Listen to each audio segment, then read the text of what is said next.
ભરૂચના અંકલેશ્વરમાં ગેસ રિફિલિંગનું કૌભાંડ ઝડપાયું છે। જીઆઈડીસીના શાંતિનગરથી આરોપીની ધરપકડ કરવામાં આવી। ગેરકાયદેસર રીતે ગેસ રિફિલ કરતા તેમને ઝડપી લેવામાં આવ્યા હતા।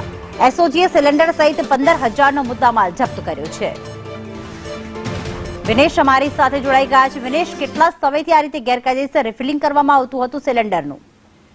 જી પ્રીતિ, ચોક્કસથી જણાવી દઉં કે અંકલેશ્વર રાજપીપળા ચોકડી વિસ્તારમાં જે આ પ્રકારે જે ગેસ રિફિલિંગનું ગેરકાયદેસર કૌભાંડો અવારનવાર ઝડપાતા હોય છે।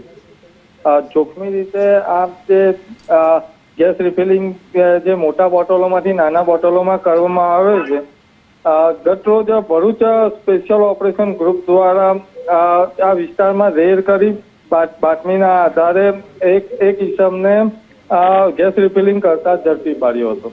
આભાર વિનેશ તમામ વિગતો માટે।